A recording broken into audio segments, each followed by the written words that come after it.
बे समाव नोंथांमोननिसिम मोनसे भिडिअ लानानै फैबाय आं। अन्नानै नोंथांमोना भिडिअखौ जोबजासे नायलांदो। जोंहा आसामनि गिबि मन्थ्रि महरै डक्टर हिमन्त बिश्व शर्मा बिथांखौ सायख'नाय जाबाय आरो बिथांनिसिम गिबियावनो कंग्रेचुलेसन हरनाय जाहैबाय। फै जों मिथिनि डक्टर हिमन्त बिश्व शर्माया माबोरै आसामनि 15थि गिबि मन्थ्रि जानो हाखो बेनि बागै सुंद'यै। सप्ता मोनसेनि उनाव आसामनि गिबि मन्थ्रि महरै दिनै अदेबानि 9 मे खालाराव फोसावना होबाय आसामनि 15थि गिबि मन्थ्रिखौ। डक्टर हिमन्त बिश्व शर्मा बिथाङा आसामनि 15थि गिबि मन्थ्रि महरै सायख'जाबाय। दिनै बिजेपि दोलोनि गासै एमएलएफोरखौ लानानै राजधानी दिसपुरनि बिधान सभानि नब्लाङाव आसाम बिजेपिनि आफादगिरि रन्जित कुमार दासनि दैदेननायाव मोनसे जथुम मेल जानानै थांदों।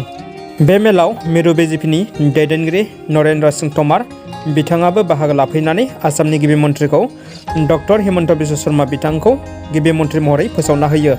मख'नो गोनांदि आसामनि बारग' गिबि मन्थ्रि सर्बानन्द सन'वाल आरो डक्टर हिमन्त बिश्व शर्मा बिथांमोना मिरु बिजेपिनि गोहोगोरा दैदेनगिरि बिथांमोनजों आसामनि गिबि मन्थ्रिनि मासिखौ लानानै दिल्ली फारसे रावना होना फैनाय नुनो मोन्दों।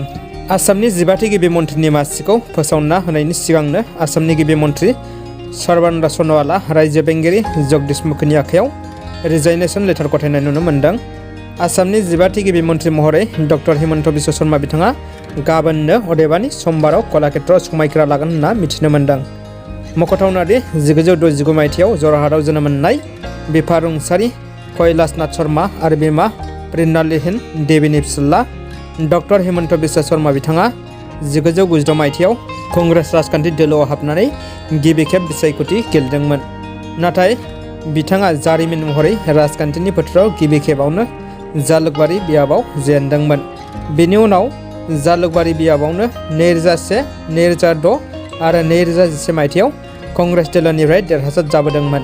2006 मायथाइयाव आसामनि सावस्रि सोलोंथाइ बिफाननि मन्थ्रि जाबोनो हादोंमोन आरो बिनिफ्रायनो बिथाङा जोबनाय गैयै समसिम 2021 मायथाइसिम बिथाङा आसामनि सोलोंथाइ सावस्रि मन्थ्रि जाबोनो हादोंमोन। बिनि उनाव बिथाङा थांनाय 2014 मायथाइयाव रुंसारि तरुण गगৈ गिबि मन्थ्रि थानाय समावनो कंग्रेस दोलोखौ नागारनानै 2015 मायथाइयाव बिजेपि दोलोआव हाबो। बेनि उनावनो 2016 मायथाइनिफ्राय बिजेपि दोलोनि जानानै बिसायख'थि गेलेबोदों आरो आथिखालाव बिथाङा गिबि मन्थ्रिनि गोजौ मासिखौ मोनफुंनो हाबाय।